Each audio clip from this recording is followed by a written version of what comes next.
Real trap shit. You boys know how to shovel coal? Ladies and gentlemen, we got him. We got it. We guarantee loads. We guarantee loads. We guarantee loads. It's Britney, bitch.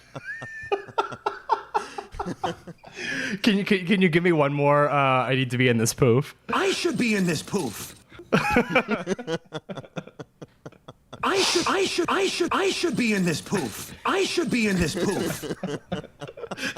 Sounds like a Jet Set Radio song. Hideki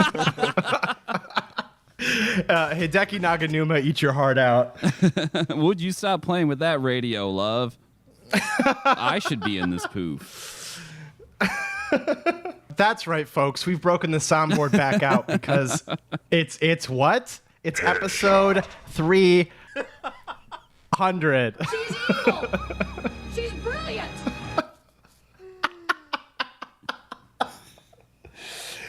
Everyone did it, y'all. Everyone told us we couldn't do it. Everyone told us it couldn't be done. Everyone said, why would you ever start a weekly podcast when you can have a bi-weekly podcast and do half the work? Everyone said, how many erotic thrillers could there even be, really? We guarantee loads. I accidentally hit two buttons at the same time there. Did not mean to do that. I meant to hit we guarantee loads, but I also accidentally hit the it's Britney bitch button. A combo made in heaven. You never want to cross those streams. Inside you, there are two wolves. Yep. So 300 fucking episodes of this show. Just up top, I want to thank all of the guests that have ever been on Swimfans. You know them, you love them. I want to thank Heroes 3 for without their inspiration, we would not be here 300 episodes later. 100%. And, I very much want to thank the patrons for whom even $1 a month, always be plugging, $1 a month, you can get access to exclusive content. That's patreon.com/swimfans. We're coming up on a year of the Patreon as well. So shout outs to everyone who just jumped on that thing immediately and everyone who just who came aboard. We really, really appreciate everything. Yeah, I don't know if we ever said this, but we met. I mean, we had extremely, extremely low goals for the Patreon, just essentially to help the show run, to sort of pay for itself there, and that happened pretty much the second we opened the Patreon. So, right, yeah. All the ambition that we've ever had, monetarily with this show, is that maybe we can offset hosting costs. It's never it's, and yes, we were, thanks to listeners like you. Yeah, but thank you to anyone who listens to the show. I can't believe that there are 300, and that's just numbered episodes of this fucking show exists. For the past 6 years now, this show has been a major part of my weekly life. I'm sure I can say the same for my co-hosts. So thank you for listening to Swimfans. There are so many more erotic thrillers than you could even comprehend. I know that I'm surprised. I am surprised that we have not. We've the surface has been scratched. Let's give ourselves some credit. But the well is deep. The waters are deep. Yeah, I do feel at this point that we are, if not the global leading scholars on the genre, we're in the conversation. Oh yeah, yeah, oh yeah. No, folks, we thought we knew a little bit about what male screenwriters thought and feared about women. Turns out that well will never ever go dry. To that end, sort of in the spirit of some of our other milestone episodes, we are going to revisit a movie we have already talked about on the show. And this one's extra special, extra close to our hearts. It's the namesake of the show. Wait. Do we want to introduce ourselves? Oh, yeah. Hi, welcome to Swimfans. I am your co-host. We guarantee loads. I'm Josh McKenzie. I'm Craig, always reaching for the cop service weapon, Neeson. I'm Alex. So you and Josh, huh? Hawking. This week on the pod for our 300th episode, we are revisiting 2002 John Polson film, Swimfan.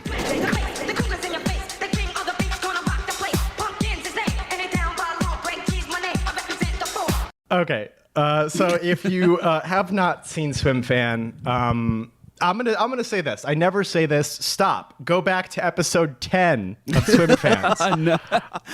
I know I didn't. I never say this, but I think that you should, in fact, listen to episode 10 of Swimfans. I didn't do that, but I think it will be fun. I think it will be fun for you, because I don't remember episode 10 of Swimfans, but I do remember the general vibe. So I want you to go listen to those takes first. You'll notice this was 11 months before the COVID-19 pandemic. We were in the first Trump administration, so it's a different time and place, to be sure. Greg and I were recording in the same room. We were in the same room. Yeah. That's so true. We were at my fucking kitchen table. So yeah, go back, listen to that one. I'm gonna say you don't have to do that.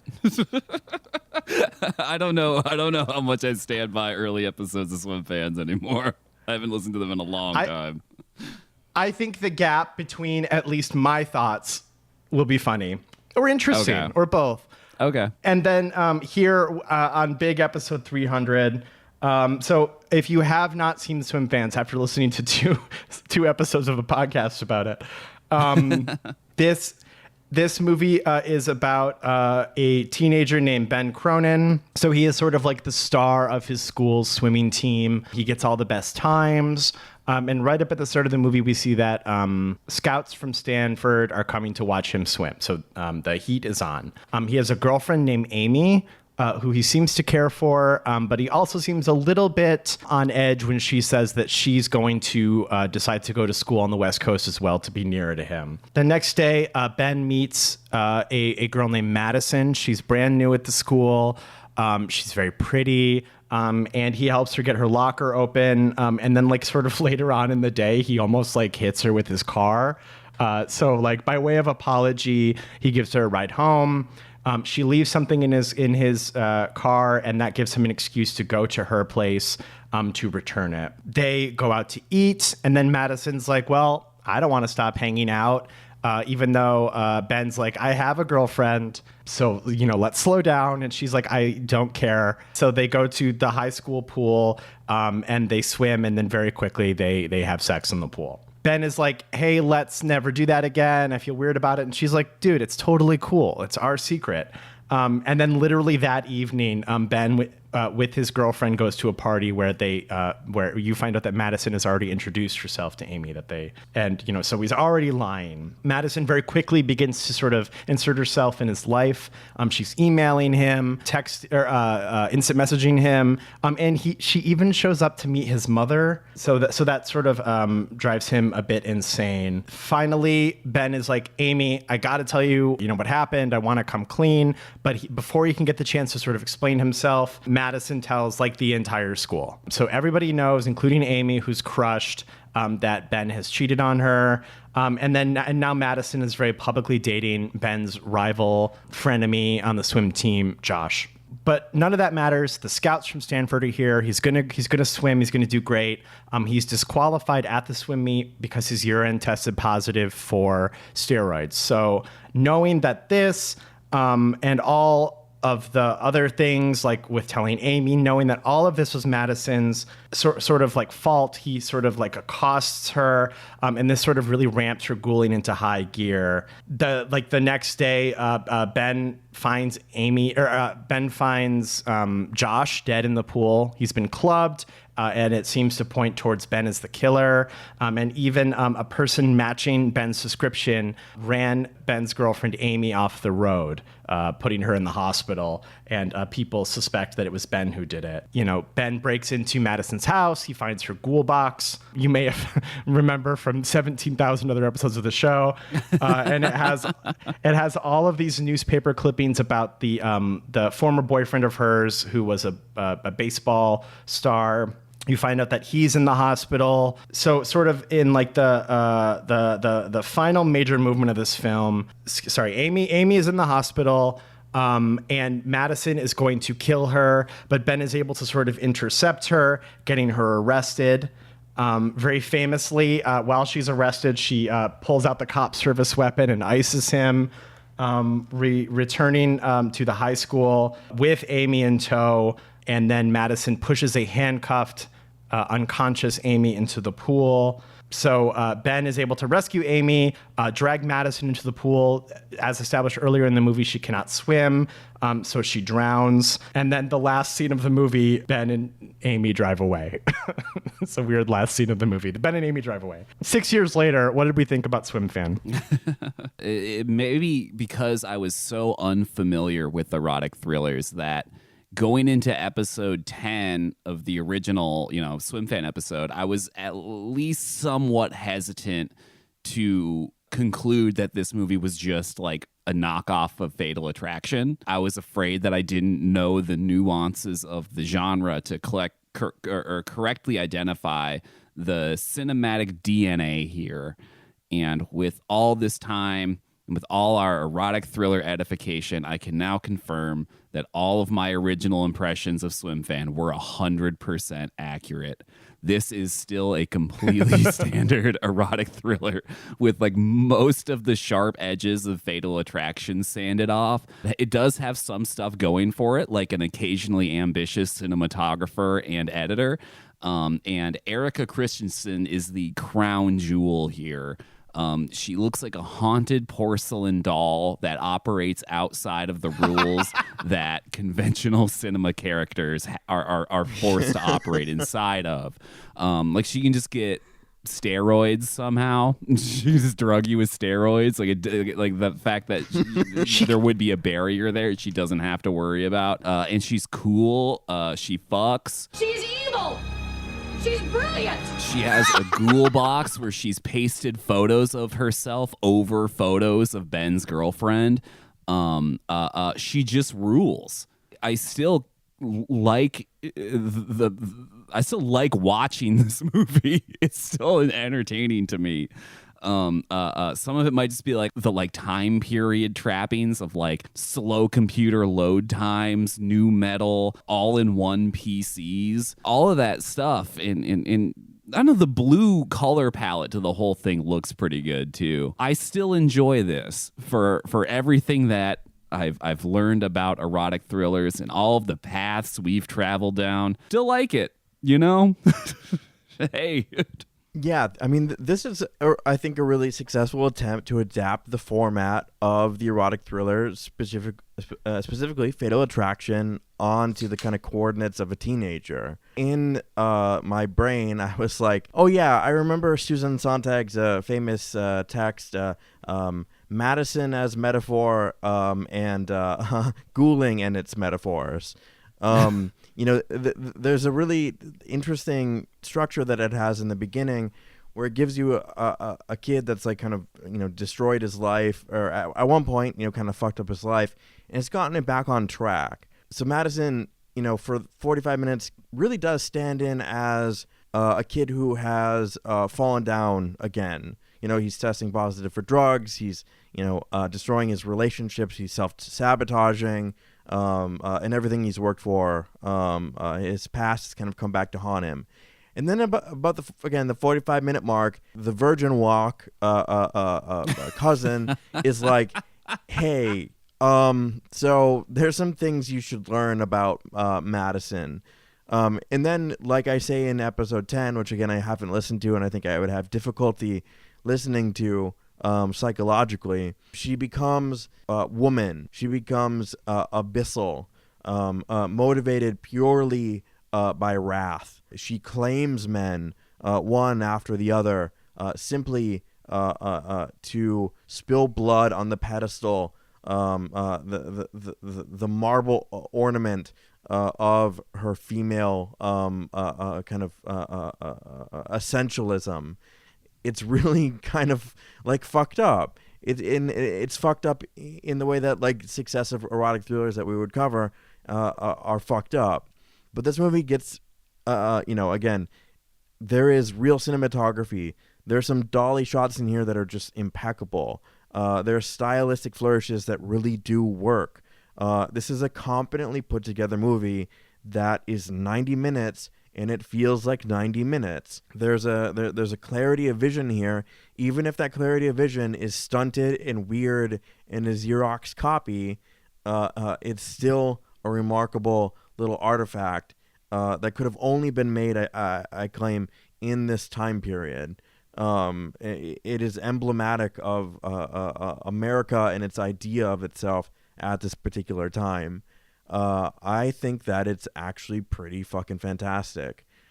It's not a good movie, all right, but it's really fantastic if you understand what I'm saying. So all respect to this movie. And I love that we named ourselves without sight unseen. Yeah. Sight unseen, we bought this fucking farm. Like it couldn't have been a more perfect home for us, to claim. We bought it at Police Impound, the auction. And we carried it home. We only got crabs once. And I do not have buyer's regret. This is a fucking movie, man. Proud of it. Yeah, so this is the second time that I've seen this. You guys. Okay, so the reason why I'm like, if you are feeling froggy and you might have fun listening to episode 10, the reason why is because I remember distinctly in the episode being like, dog shit, trash, poop from a butt, this movie is. The one cool scene is the scene with the intercom. When Madison is going to go kill Amy. Yeah. There was a recurring bit in that episode about how they fired the intern who was trying to do like French New Wave on set. I distinctly remember that bit. Little did I know, okay, in 2019, Josh had no idea how bad the movies would get over the next 290 episodes. We were blessed in those first like 15. We really hit like banger after banger in that. Yeah, to the point where I was like, oh yeah, this is a fucking 2-star movie. Idiots, bitches, never show up to movie class again. It has all been downhill for the most part in the erotic thriller genre since then. This movie has so much craft in comparison to most of the movies that we watch on this show. I love the blue color palette. I think it's quite rich. I love sort of like the new metal score. I think that's really fun. I like that they go to school in what looks to me to be like a converted church. Yeah. I think that's pretty cool. I love like the needlessness to talk about his like tortured backstory about how he was a kid in juvie. Like none of it goes anywhere. He could have just been a guy who liked to swim and it would have been the same effect in the end. Because either way, the steroids are gonna like 86 you from the competition. It's completely meaningless. It rocks. Yeah, there is a lot of craft on display. I do like sort of this real dedication to like the jump cuts that are in the editing. When Madison like starts to come unglued, there's like these like sound, and then she'll like the cut will jump. That's style, all right. That's filmmaking. That's something. Yeah. All right. Whereas most movies on here give us nothing. I'm thinking of you, Flesh Tone. I'm picking specifically on Flesh Tone. Whereas most movies give you nothing for 80 minutes. Swimfan said, "Here's kind of something." You may have seen it before, but you've never seen Fatal Attraction Jr. quite like this. Yeah, I think there is a lot more craft in here than I gave it credit for 6 years ago. Yeah, I feel like most erotic thrillers, like you were saying, are like 2 hours of like basically nothing. And then, coming back to this, art design's pretty good. The performances are pretty good. I'm not crazy about Jesse Bradford, but I think everyone else in it is pretty good. He's a little too dopey for me. Ghoul box, like that swimming pool. There's a scene where Swimfan confronts Joey from Hackers in the locker room, and she's got like a blue top on that's like perfectly color matched to the rest of the scene. I don't know. It looks great. Most of these are terrible. Most of these are just shot wherever they can get like a house to rent, Yeah, most of them are like, this is a glass cubicle that we're gonna say is a business where they sell money, where they do stocks. Yeah, the big deal is coming in. Better hope my previous impropriety in the workplace doesn't catch up to me during this big business deal. That would be a shame. It sure would suck if the evil new secretary decided to come and ruin my business meeting. Yeah, no. So Swimfan has a setting. It has stakes. I don't know why this movie is so heavily set on high school swimming. I still can't think of another movie that's quite like that. Football seems like the obvious choice. Well, we watched that one that was just this, but it was baseball. Malicious. Malicious, yeah, the Molly Ringwald erotic thriller.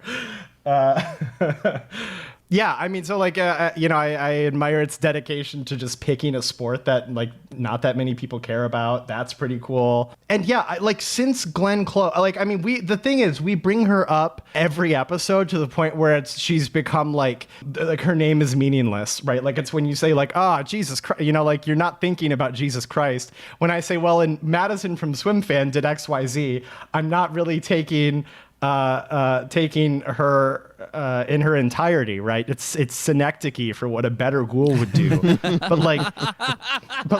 but reliving her here, she has all of the powers. She seems to like teleport when she ices the cop with his own service weapon. She like teleports to the hospital to kidnap a patient in a hospital full of doctors. Presumably.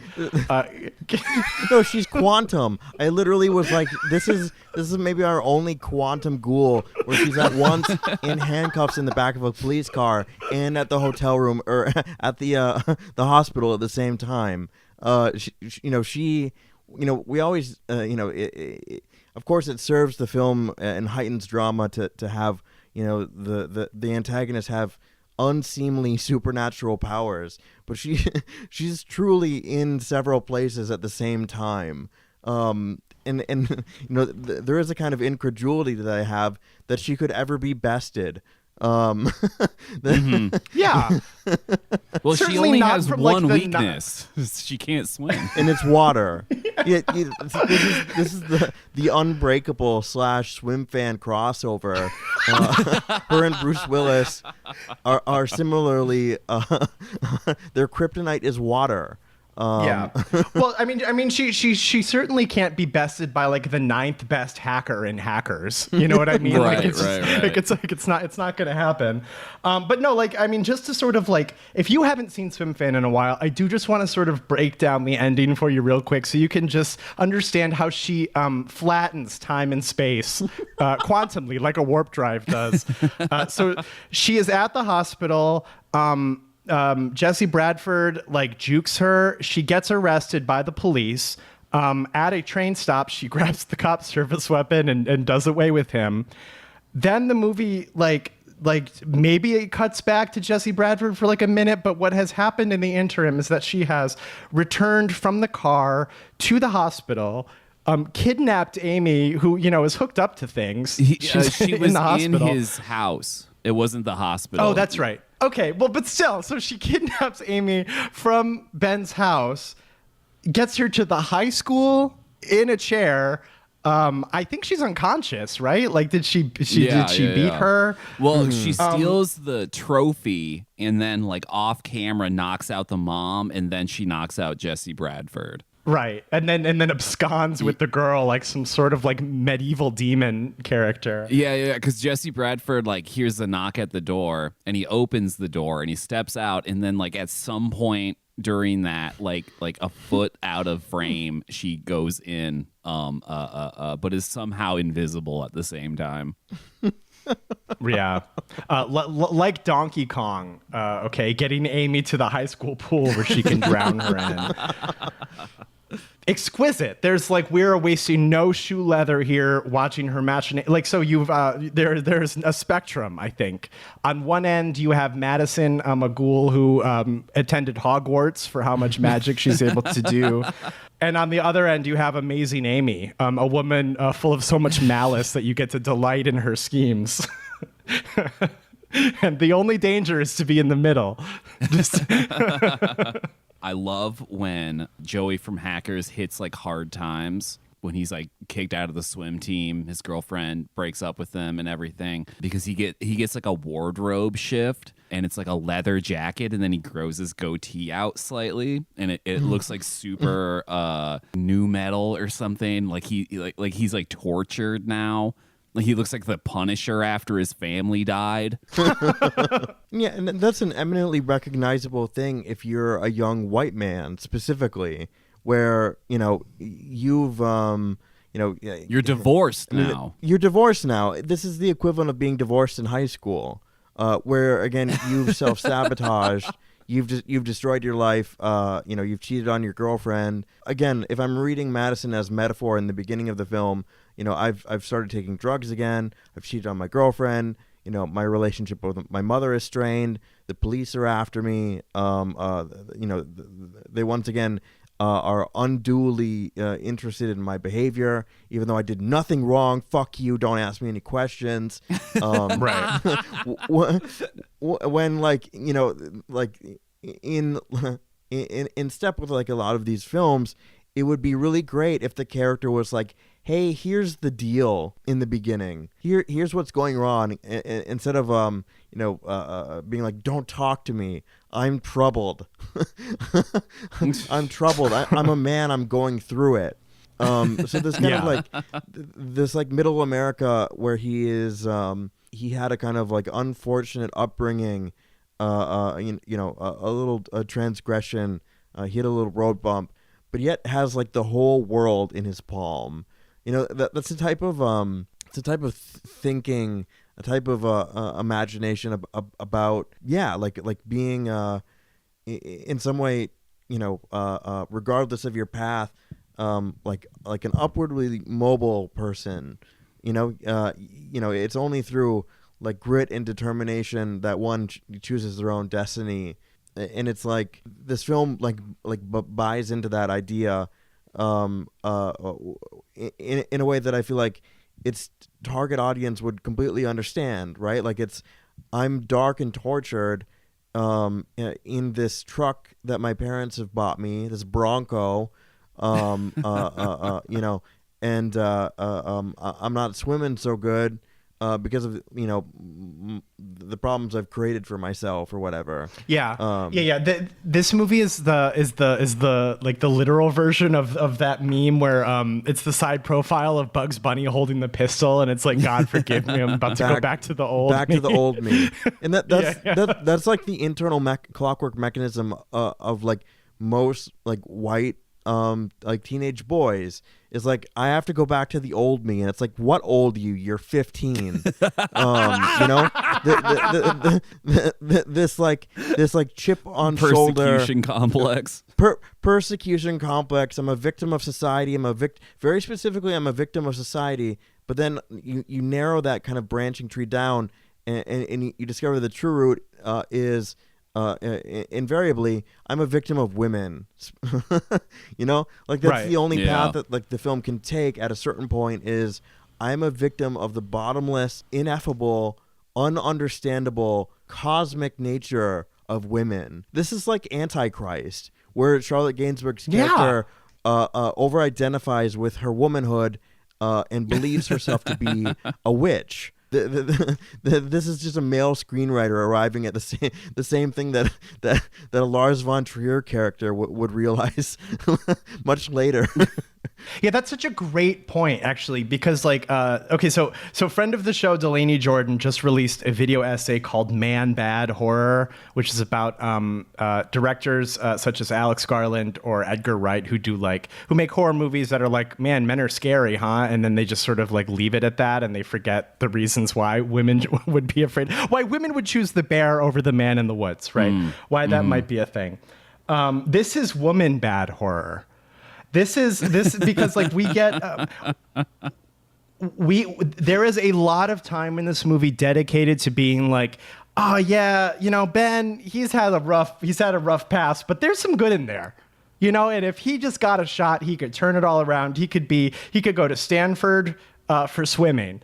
Because at the end of the day, he might have made mistakes, but he's great. And this is what every young man thinks, is that if he was given the shot, he can excel, even if he's just sort of like a mediocre talent. Women, however, are beings formed by malice that accumulate. I mean, because you'll notice that like in the film, a lot of times these movies will sort of ham-fistedly give you childhood reasons for like why the ghouls are going to ghoul. Like I'm thinking of some of the lesser Michael Douglas movies, like Brittany Murphy is like been in an asylum or whatever. That level of erotic thriller. Single white female had a say twin. a word. Yeah. Single white female. All of these movies that try to explain away why this would happen. Swimfan says, nah, fuck it. Demon. I respect it pure for that. evil. I respect Absolutely. that this is like a detachment from a detachment of of the idea of a woman. They've just gone Absolutely. so far off base that like they're not touching the plate anymore or whatever. I don't know how baseball works. There's no foundational structure to this demon anymore. Yeah, there is no there is little daylight between Madison Swimfan and Jason Voorhees. Like Right. they're not Yes. not that different.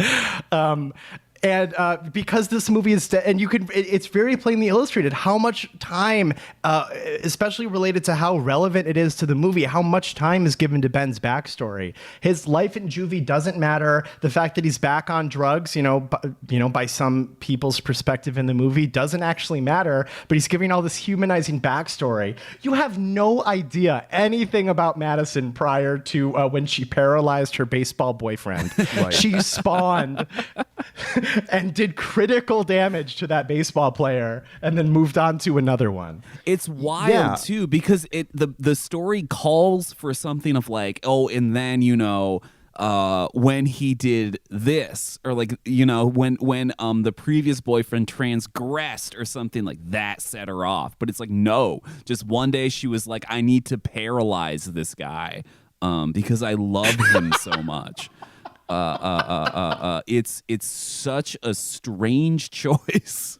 Yeah, I mean, speaking like the depth that we're given for the protagonist, when I was watching Madison this time, I was reminded of the kind of ideological components of Gothic architecture, specifically in regards to the building of churches, where one was to experience God through the light of stained glass, but then right when the Gothic churches begin to crumble, they fall into disuse. They become haunting things. They become things from a bygone era that's like poorly understood, that was once a way of connecting with the divine, now stands in the countryside as something that is utterly cursed. And Madison is given a couple character attributes. One, she's wealthy. She exists essentially in a fortified castle. Ben scales the wall, in a kind of fairy tale-esque way. And also Madison is a classical musician. We're given this kind of a binary between the boy the everyman, your local buddy, the pride and joy of the town, who loves to throw baseballs around with his friends and drink the beers and whatever. But then in Madison, you're given something like deeply frigid, something old. When the moments where we get to see her alone, which are few and far between, but the one in particular, she's playing her cello in front of very emotionless old women that are kind of just surrounding her, which again, helps center in the way that we've been kind of articulating the fact that she is ultimately just like an elder god, conceived of, kind of by budding from women past. She's a Gothic cathedral that's fallen into disuse, and whose only purpose is to haunt the man of the castle. It's aware of what it's doing. It has an acuity. It has a kind of insight into what it's doing, which is baffling. To understand what one is doing gives one an option to change that behavior. And this movie is like, I will simply not. No, because this movie is new metal Dracula. She lives in a castle. She metaphorically drains him of his value, and then she seeks to destroy him when he refuses her love. This is Nosferatu, but reversed for teenagers. But the thing about Dracula in like a vampire story is like about the upper class like sucking the blood out of out of quote unquote regular people or whatever, and I just don't see that subtext here. Like, I think if she lived in like a trailer or something and she was doing all of the same things, it wouldn't change the movie that much. No, completely. I mean, it's bare bones, but I mean they're stealing valor, is what they are stealing valor. They're stealing Nosferatu valor, but they're again they're very much aware of it. I mean, like it's not a coincidence. It's not an accident that she again is performing this. I mean, classical music is something that. Much like a Gothic church that's fallen into, abandon and disrepair, classical music is something that is off-putting and frightening. It has a kind of unpleasantness. It has a morbid or death-like quality. And all of the women are old. It has this this feeling of time immemorial or whatever the fuck. She is at once Nosferatu, but cannot be Nosferatu because this movie can't prop that like Potemkin village up in a convincing way. It just remains like facade. And I would actually have loved if it had done something with that texture. Like maybe she has something that she can like lord over him. Maybe she knows a scout or something, like, oh yeah, like my uncle or whatever is like a swimming scout from Stanford or something, that would like tie it into like how she could like kind of manipulate him in more like dramatic ways, instead of just like brute force violence or whatever she does. Well, I think it kind of goes back to Alex's point a while back that like this movie is so it took perhaps the more grounded portrayal of a conservative panic about women having autonomy, and then it extrapolates that one more step, right? So what's scarier than a woman who will act against your wishes if she wants to? A woman who is a supernatural being. So like, and because I do think there is a bit of self-awareness here, but I don't think there was much self-awareness about what these things are going to add up to in the end. No, it does feel like it does feel like they appropriate some of these. You know, and it is for dramatic effect. It does result in some cool shots, but like they do sort of appropriate these like horror movie shots. There are so many moments in this movie where she is like glowering at a character from like a high window. Yeah. She is constantly looking down from her manor. I love that you do it again in when he's breaking or when his girlfriend's breaking up with him, and then you just sort of see her out of focus behind his like over his shoulder on the second story of the window, and then she just kind of like slowly turns and walks away, like admiring her handiwork. Yeah, because all of these like sort of like signs and floating signifiers that you're using, separated from context, can only remind us of like their most sort of stereotypical or archetypical meaning, right? Like I see somebody glowering from a very old looking building. Again, the school looks like one of those very old schools that are made out of like stone. Yeah. I just think Dracula. Yeah. Like if you're gonna glare at me from that window, I have to assume you're an evil count of some variety. Or like a gladiator Colosseum, whatever, doing the thumb. You know? And so when the recontextualization is almost non-existent, you're just forced to cast like Count of Monte Cristo things onto her. It's awesome. It rules. Yeah, and because of the way that they've chosen to tell her to act, you know, I'm reminded of the breathalyzer, the kind of a sobriety test rather, where one is to follow a flashlight with only their eyes. You know, so the movement of the head betrays, you know, inebriation. Madison could never fail that test. She can keep her head completely rigid while moving her eyes in any deceitful direction that she chooses, any hateful, malicious direction that she chooses. You know, she is, you know, to speak of her kind of like physical presence, she is, you know, her makeup is done in this way that, you know, she's porcelain-like. Her face is, you know, round and full, and again, does lend itself to porcelain doll painting on the wall in the manor whose eyes move.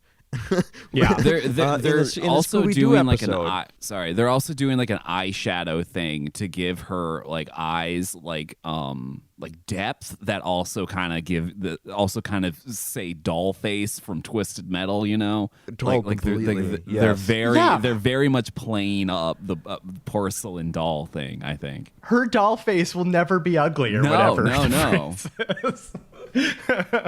Yeah, that's such a good point. Like even her, you know, compared to Glenn Close in Fatal Attraction, who like, you know, of course she has this dramatic switch. Like at the start of the movie, she's sort of like this fun, vivacious lady who, of course, becomes this sort of banshee caricature of a woman at the end. But like Madison is just an impassive. Work of art. She is so much malice simmering beneath this porcelain. She's Annabelle. Yeah. Oh my god. Pretty much. Yeah. That's great. Actually, she's basically great. Annabelle.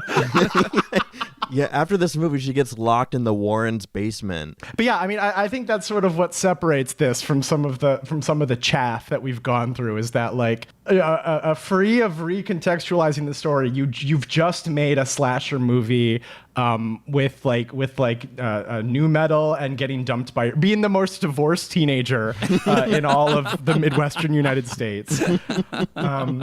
Which is an incredible tonal combo. Yeah. I love the scene where I think it's after he tests positive for steroids. He's like storming through the school, and Madison is playing cello in the library or something, like a weird place like you wouldn't normally play cello. They're blasting new metal on the soundtrack. and they're kind of like cutting back and forth to her playing the cello as if she's playing the nu metal. And then he like storms in the room and then just like knocks the cello out of her hand. And when he knocks the cello out of her hand, the nu metal stops playing. It's like she should be playing some sort of like dramatic classical piece, but the editor was like, no, this is for morons. Where does that trap CD go? No, Vivaldi. This is Avenged Sevenfold territory. I mean, that really is the scene, right? Where it's like, we're getting cross cuts. He's furiously running up these stairs, knocks the fucking cello out of her hand, and he grabs her by the throat, and he's like, "It is so fucked up that I ruined my life for myself, but it's your fault." Yeah. How dare you make me fuck you? Right. Truly, he grabs her by the throat and he says, you've done this to me." It's insane. Like he in that moment cleanses himself, and the audience cleanses themselves of the fact that he fucked his own life up. Yeah, and it's sort of like what we talked about last week on Virtual Girl, is that they sort of forget to make his girlfriend like mean, or to make her distant, or to like give him, because an important part of the genre, as we've come to understand it, is that the male character who's led astray by the dangerous woman is somehow justified in doing so. Like he's become emotionally estranged from his wife, or perhaps she's cheated, or whatever contrivance you want to use. In this one, she's just like really nice to him and loves him. Yep. So when they're in the pool, and of course I'm considering, yes, you're 17. Yes, I'm getting the subtext that even though you're telling your girlfriend that you love her, you kind of want to break up because you're going to college. So like all of that I think is on the page. She won't fuck like either. That's also in the movie. Oh, yeah, okay. Yeah. She doesn't put out quite as much as perhaps you might like. But, like, the seduction in this movie is, like, we're in the pool and wouldn't it be crazy if? Right. And it's like, okay, well, I mean, he was going to cheat with anything at this point. Right. If that's all it takes. Exactly. It's blue velvet. I'll fuck anything that moves. He isn't given... that kind of initial spark of grievance because everything is going fucking fine for him. His life is like, in relative terms to how most of humanity has lived, he's doing pretty fucking okay. So like, yeah, the moment where it's like, the girlfriend's crying and she's like, why? And he says, I don't know, is also the screenwriter being like, I don't know either. Because I thought it would be easy. Yeah. I might fuck my life up for no reason. I just woke up one day. Hold my beer. Let me go back to the old me. My final note is that, like, compared to so many movies we've seen and so many movies we will see, where the sex is so like weird or like not that sexy, I think actually this one's pretty effective. I think the lighting helps a lot. Yeah. I think the fact that they're like sexy young people does a lot of the heavy lifting here. I think you shouldn't fuck in chlorine water. It seems that probably that was bad. Like me. Probably bad. It seems bad for the pH levels of most of everybody's bodies. But like, I've seen worse sex. This is pretty effective. Yeah, especially because it's like PG-13, right? Like, there's nothing like crazy about the sex. There's nothing like tasteful, and like this setting and like the build up to it, like that amazing tracking shot we keep talking about, like building it up and stuff. And then she enters the pool, and then like it's just effective. It's really yeah. Great job, movie. Yeah, I mean it's tactile, right? Like everybody's been like in a body of water. Everybody knows like what wet skin feels like, and so like the movie's like, let's just lock on to them with just their heads above water, their bodies are pressing together, and you can really fill in the rest to do sort of like a sensory painting for yourself. Yeah, tasteful. Yeah, it lasts exactly as long as it should. There's a sex sequence that's recalcitrant or a little embarrassed of itself that will cut immediately. There is the sex sequence that we've seen Jeremy Irons do, where it becomes Cirque du Soleil for 4 minutes. This is exactly the right time and exactly the right kind of French jump cutting around to sell the point, to sell the kind of the passion of it, and even the high strangeness of it. Tell me you love me. You don't have to mean it. Yeah. Which is actually yeah. Well, and it's sort of harrowing because he's already like inside her, so he's like, well, what am I gonna do? Not say it? Sorry, babe. That's a bridge too far. I will fuck you in this disgusting pool. I will not say I love you. That is a line I will not cross. My final note would be that the ending, the last scene, is terrible. I remember thinking that the first time I saw it, and here it's still awful. It doesn't wrap up anything meaningfully, and it seems to have left all of the characters in a significantly worse place than they started in.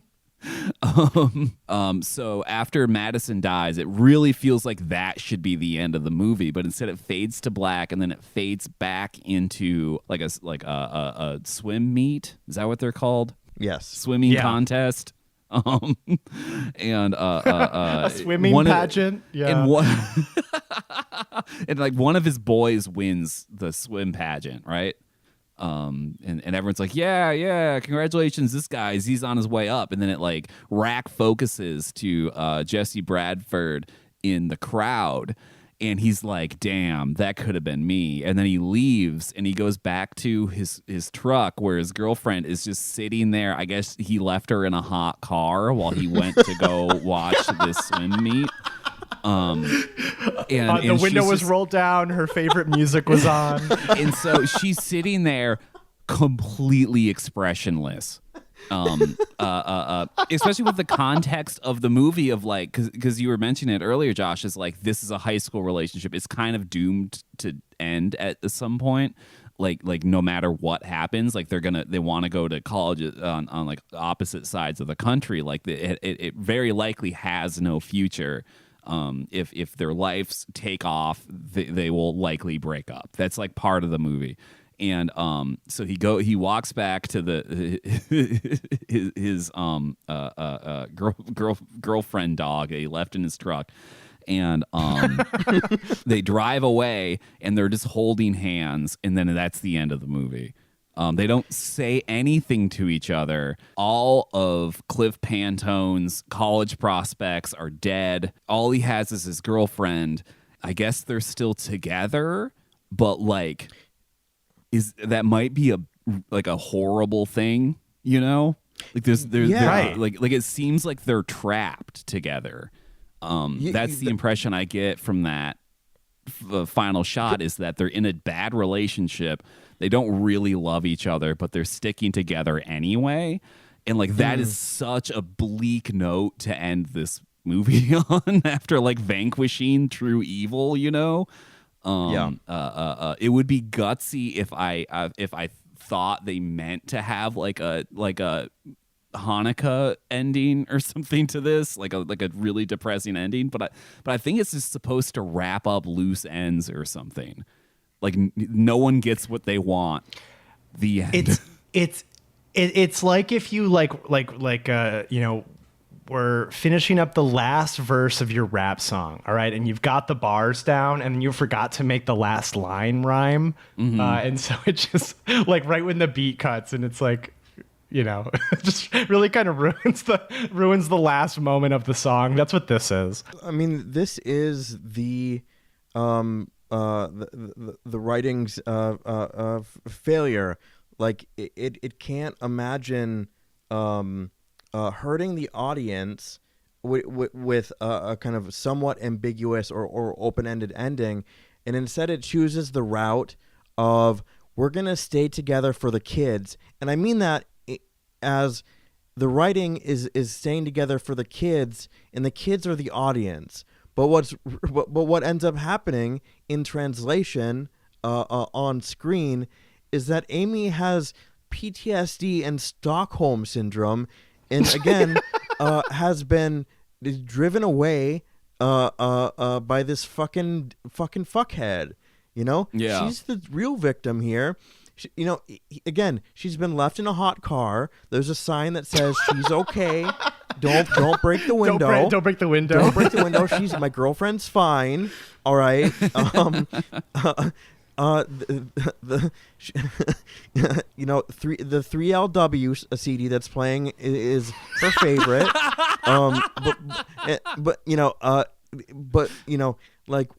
What ends up being communicated is her staring into the middle distance, forced into this future that like the test audience reacted positively to, which is fucked up, right? Yeah. They really hit Amy at the end with the "Don't forget you're here forever" meme from The Simpsons. Yes. Yes, they did.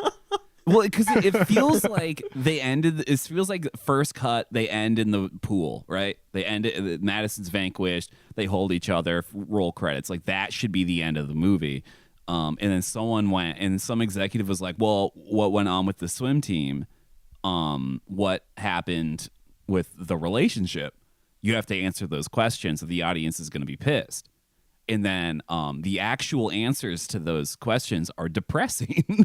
And they're like, I guess we can technically wrap this up, but, it's going to suck. The only place that these people could land is in misery. And they don't really kind of like... It feels like they're like doing the motions of a Hollywood happy ending, but like it's hollow, and it's in its hollowness, it's incredibly bleak. Yeah. It can't imagine a universe where they just break up and everyone's fine. It's locked tight to the preservation of the relationship, much like erotic thrillers in general are obedient to the preservation of the marriage. But like it means even less than a marriage. It's like a high school relationship that's already doomed. If there's something that's walk-awayable from, it's this. but no, again, in the cruelty of the writer's room, that punch up of they should stay together in the end. Because you haven't even transgressed the marriage pact. You've only transgressed like the Facebook relationship status. Yeah. It's complicated. The movie cannot contend with its complicated Facebook relationship status. Yeah, getting their ass whooped by It's Complicated. Man, I wish there were a dislike button for this. That's the movie's answer. Yeah. I gave this 3 stars. I think that this has aged well over 6 years for me. I think I'd give it 2.5. If only because I think what I bring to it is my own insanity. So it's like 50% again fantastic, 50% just worthless. So 2.5 for me. 3.5. I think you can do way worse than this for what it is. You can do. I know. Okay, I know you can do way worse than this. For what this is, for like an MTV year 2000 era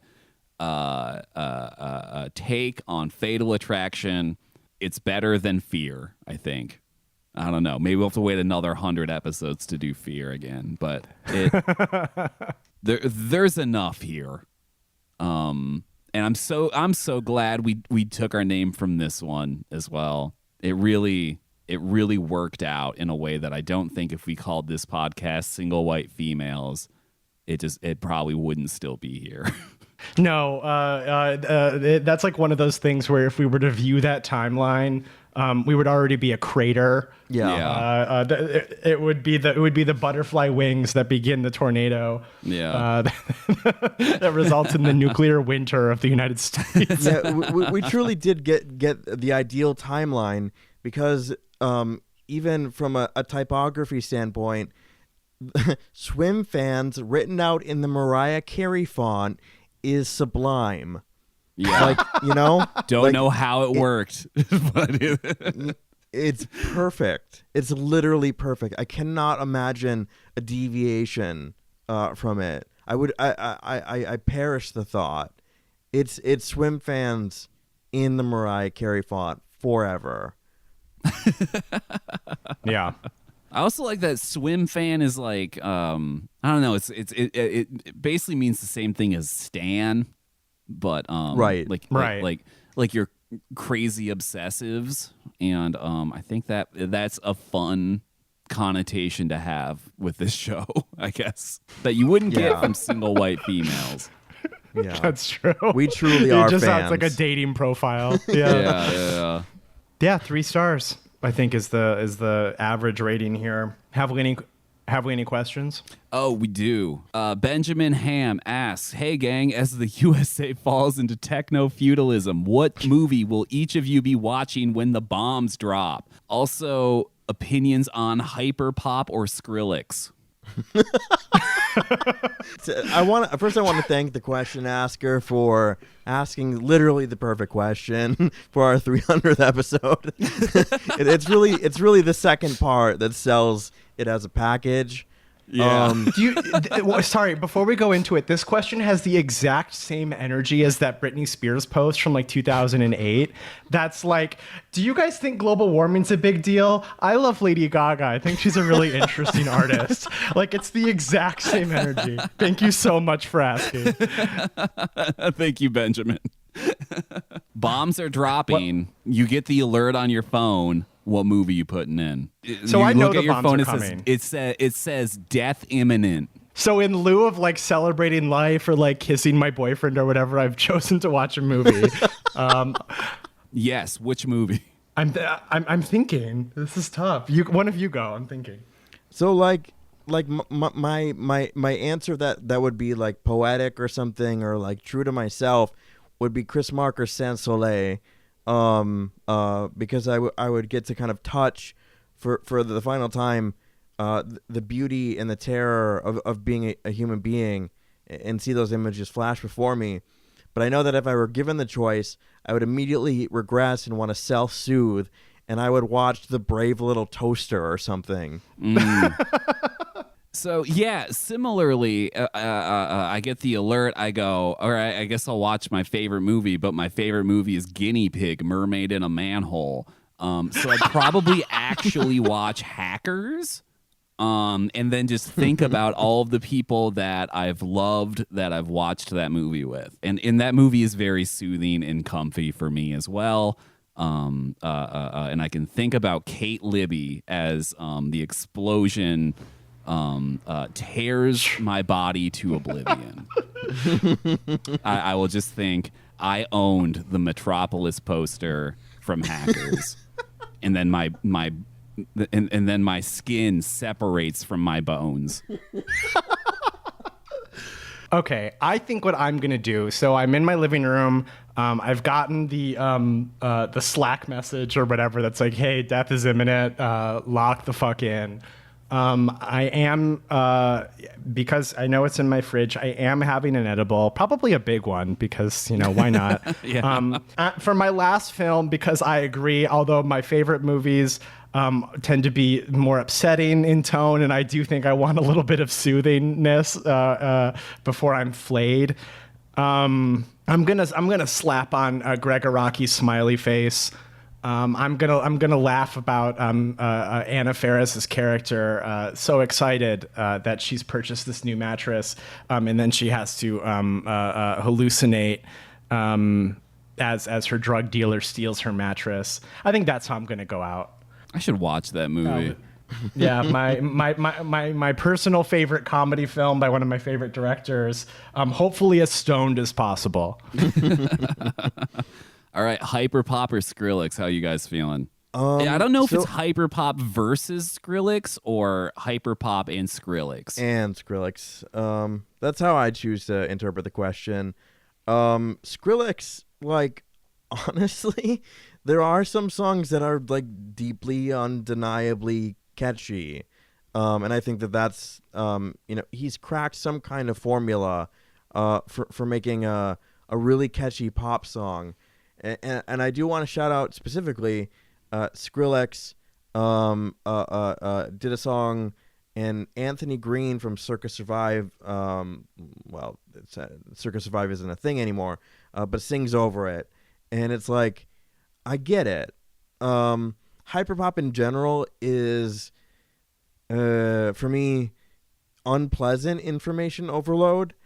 Whereas like harsh noise is somehow pleasant information overload.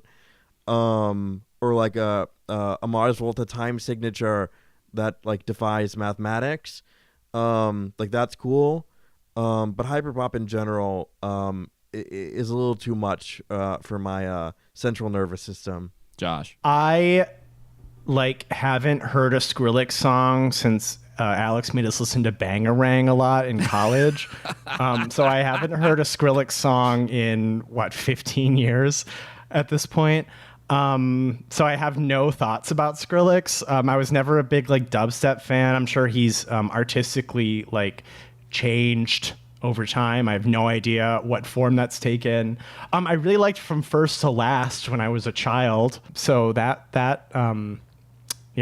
counts for something. Hyperpop, I think I like it in small doses. There are times when I'll there's been some so I'm not gonna say I'm well versed in the genre, because I would say the real Spotify likes to generate playlists that sound like they're calling me a slur. So Spotify will make a playlist that's called Pink Princess Pilates Pop or whatever. Which at that point, at that point, call me a faggot. I have a little more dignity there. just say the word, man. Yeah, stop dancing around it at this point. But I mean, that's sort of the pop music that I prefer is the real girly shit. If I'm listening to pop music, that's usually the direction I'm going. So the hyper pop that I've come across is fine, but I would say I don't typically seek it out. Sorry, just as a little addendum, Josh's playlist with, I believe, a Joey called Dumb Bitch Disease. That's Leo. That's Leo Garcia. Oh, Leo. Sorry, Leo. Dumb Bitch Disease. Yeah. That's when I think about Josh listening to pop music, it's I immediately go to Dumb Bitch Disease. Yeah. Yeah, if you would hear it on a playlist called Dumb Bitch Disease, that's what I'm listening to when that's the mood. I actually really like hyperpop. I feel like its relevancy has gone down in the past few years. 100 Gex haven't put out anything in 2 years. I don't think Brat was fully hyperpop. I think that was too approachable. But I like it. Yeah, it had a whole summer. Yeah. I don't know. That was more. I don't know. That wasn't the same thing to me. But yeah, I enjoy it quite a bit. And for Skrillex, I remember the first time I heard Skrillex was our friend Addie sent me a link to it may have been first of the year or something. And I remember thinking oh, this is pretty good. And then the drop came in and I was like, why did the song do this? You had a pretty good song going here, man. And then you decided to make it terrible. Why did you? Why?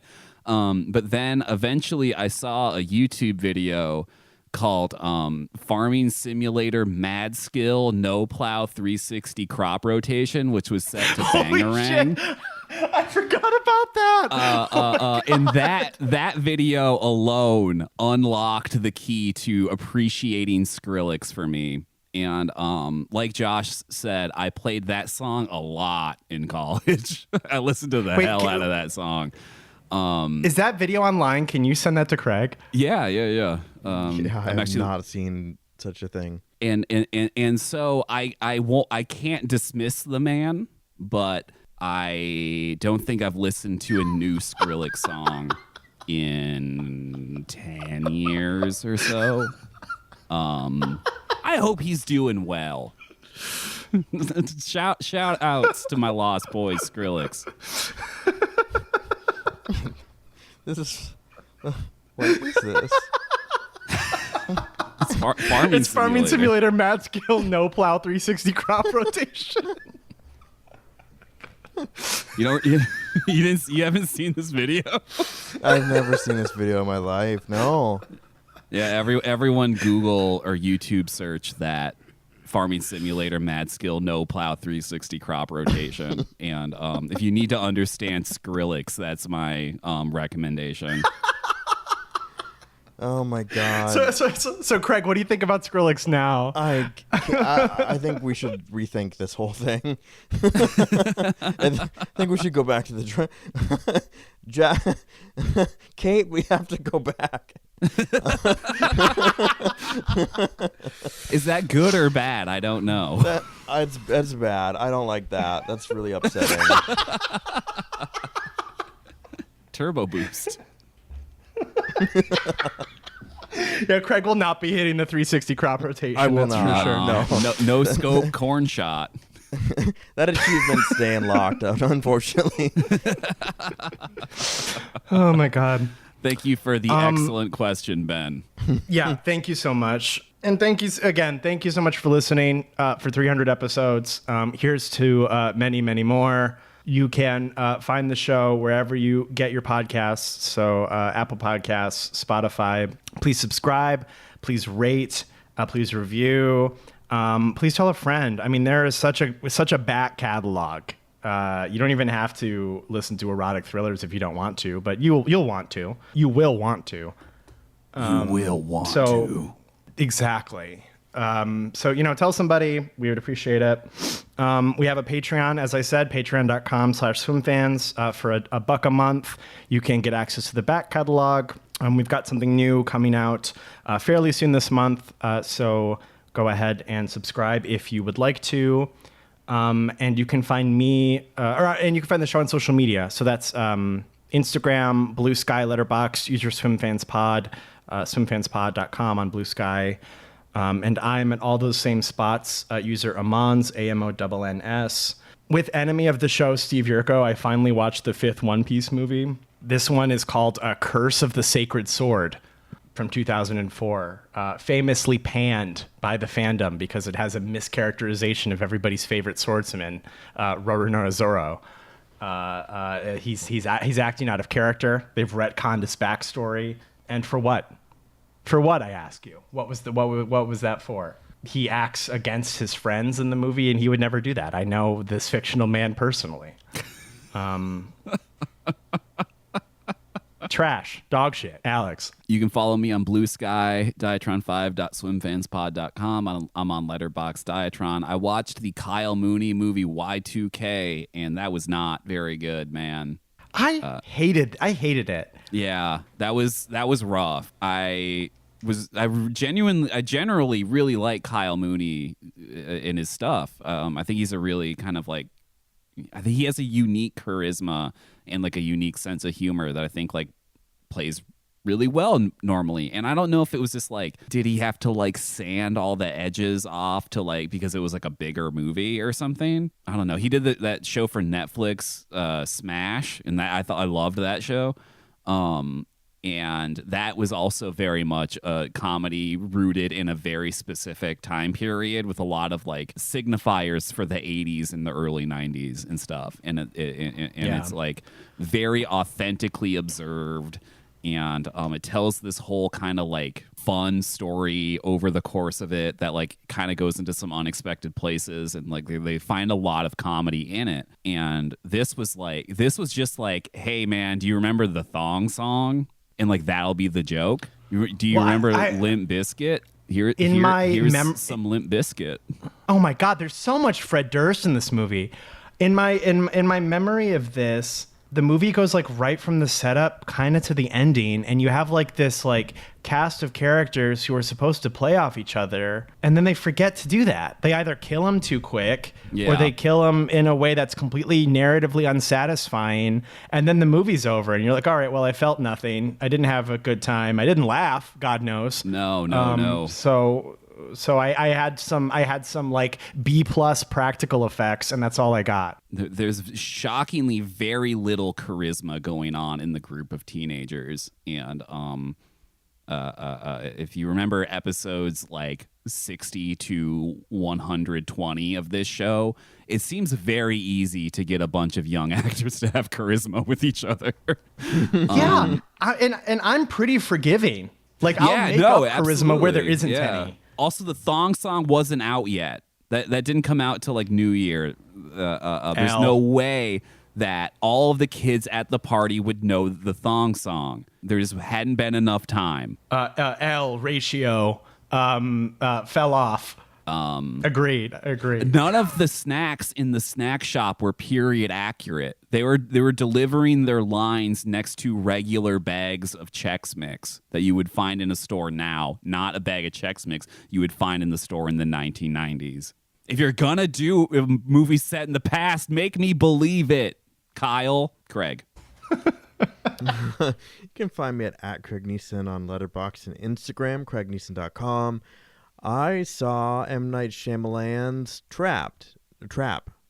Oh, hell yeah, bitch. Trap. I thought it was fucking great. Hey, can you get that real trap? Real trap shit. Real trap shit. Real trap shit. Real trap shit. I thought it was fun as hell. I thought it was dumb as hell. Honestly, like when it takes the turn that you kind of like don't expect it to take, I was like, you know what? He's having fun. You know, it's like, you know, your dog's being dumb as hell. Like it's like rolling around in like mud / feces. And it's like, you know what? You can't really blame the dog. Like the dog is living its best life. And that is my, I will continue that thought, that spirit forward when apprehending Shyamalan's work going forward. That I really like to see him roll in shit, and I'm so happy that he gets to do it.